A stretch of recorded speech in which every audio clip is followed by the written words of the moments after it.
I'm still like, I'm leaving. Like, yeah.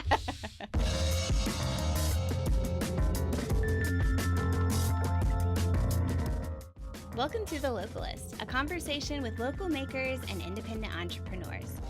I'm your host, author of the Localist book, and former small business owner, Carrie Rollwagen. So today we're going to talk about having a retreat. So for me, this is often a writing retreat, and I think of it kind of like an artist retreat, but it really could be for anything. It can be for writing. Sometimes I use it to work on my book or to work on even blogs or newsletters or things like that. It can be for photography, for painting, for writing music, for anything like that.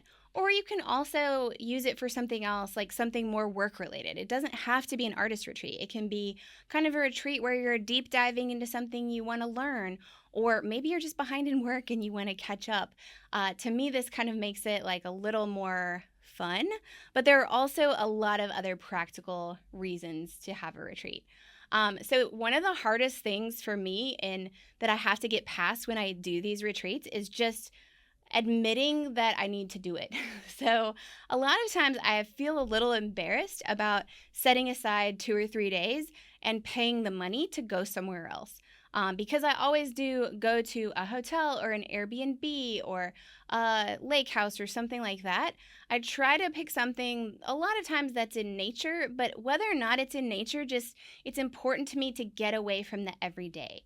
And it feels strange to need that, but I have done this enough times and gotten enough accomplished on these different trips, like mini breaks, that I do know that is really helpful. Some of the reason is just that when I'm in a different location, well, first of all, I get inspired differently. It's kind of like when you go on vacation and suddenly you're having all these ideas that you wouldn't have at home.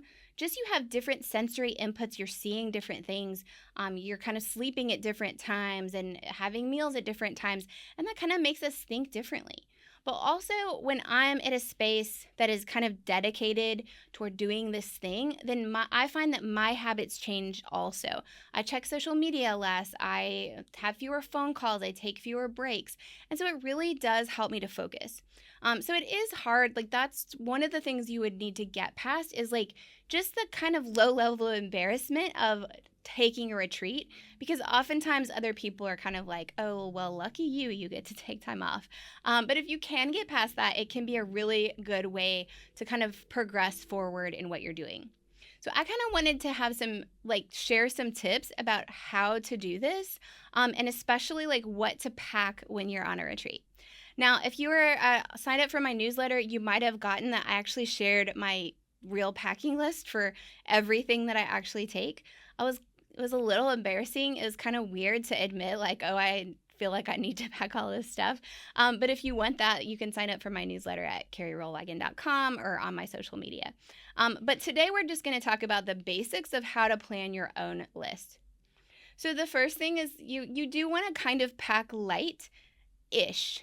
So normally when I take a retreat, I'm driving, so I do have more availability to bring more things. And I usually do bring more things.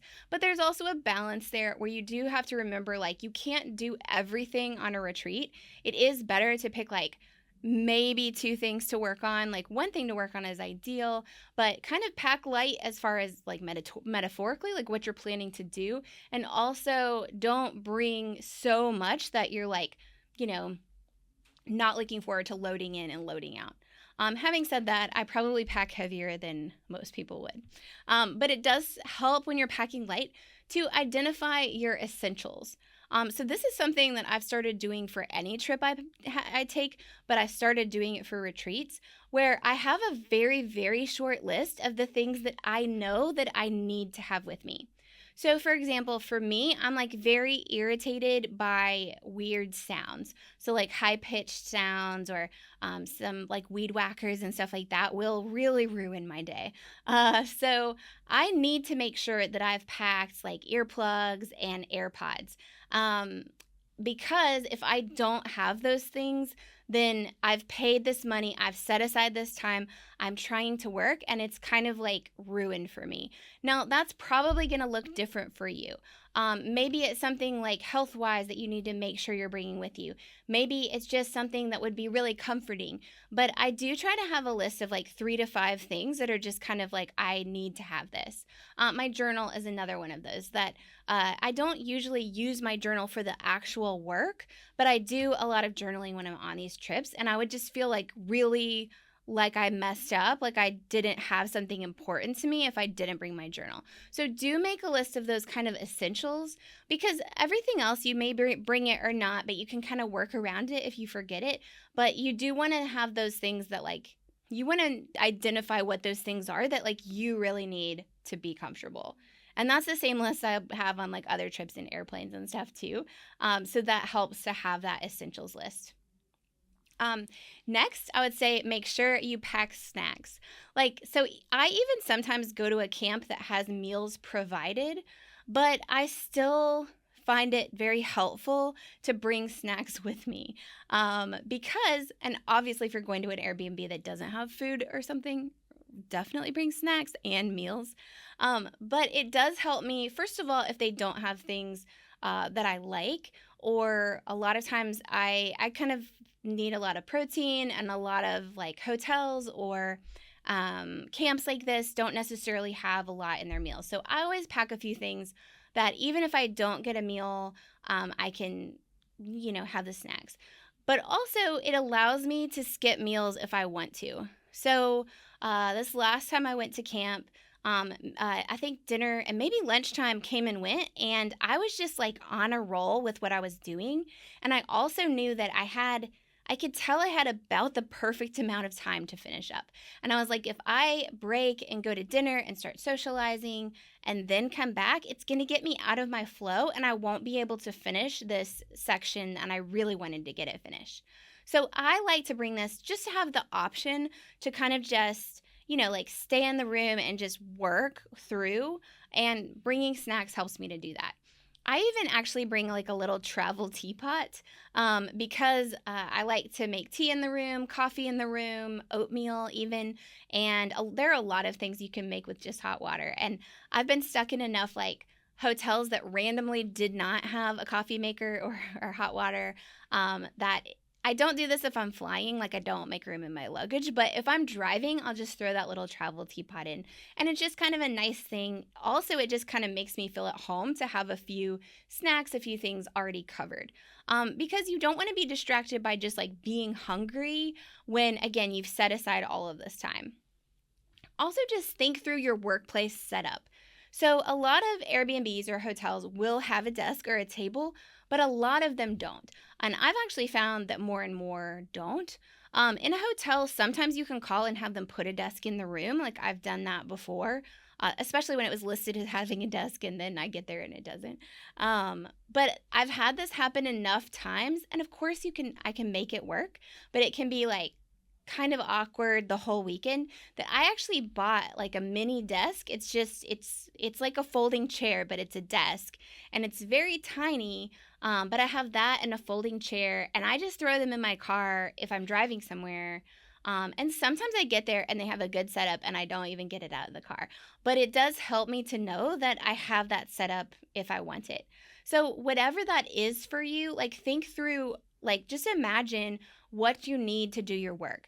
I'm an author, so it's pretty easy for me as a writer. Technically, I could put a laptop on the bed and be just fine. But really, it does help me, especially if I'm typing for hours at a time, to just actually have a desk. So for me, that's a desk. If you are doing something different, you probably have more equipment and maybe you need more space.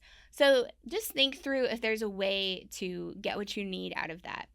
Another thing I do is I always bring Post-its. So one of the things I really like to do on these retreats is just get like, there'll be a blank space of wall and I'll just stick Post-its to the wall.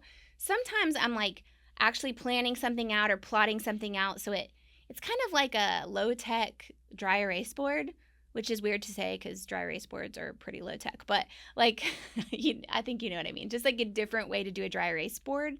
But sometimes I'll just write down the things that I want to accomplish. And as I accomplish them, I'll just like wad them up and kind of throw them on the ground.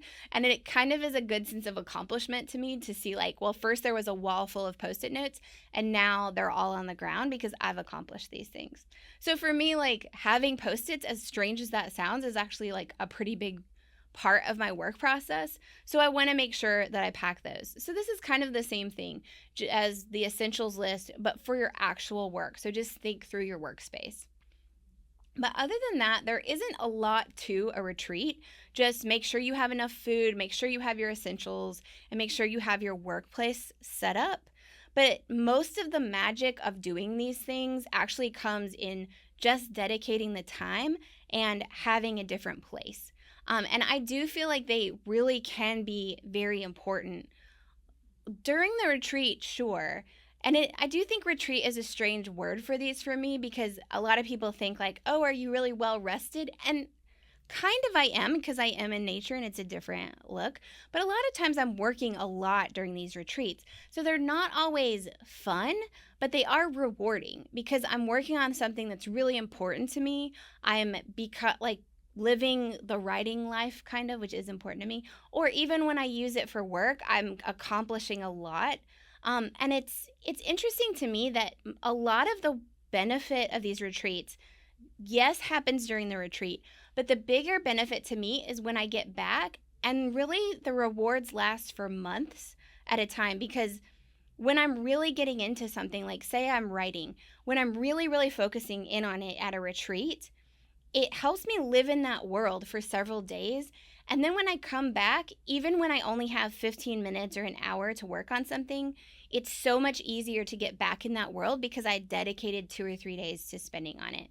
The same is true even if it's not an artistic pursuit and you are working on work stuff. Just actually having your brain focus for 2 or 3 days on a project means it's kind of running in the background of your head a little bit more, and you're more likely to have good ideas about this stuff even for like weeks and months afterward.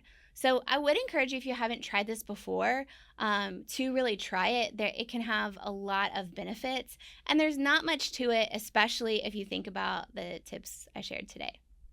The Localist podcast is written and produced by me, Carrie Rollwagen. We record right here in Infomedia Studios. So if you would like any kind of photo video, whether or not that's a podcast, whether you want to have a YouTube channel, or you just want to shoot some reels YouTube shorts for your social media, we would love to help with that. So head to infomedia.com and fill out that contact form. We'll just have a conversation and see if we can help. Our showrunner is Taylor Davis. Jen Tucker is our outreach manager, and Elena Harmon is our promotions manager. Find show notes and more about this week's podcast at carrierollwagen.com, and you can find me on social media pretty much everywhere at @CRollwagen. So until next time, here's to thinking global by acting local and putting small shops before big box.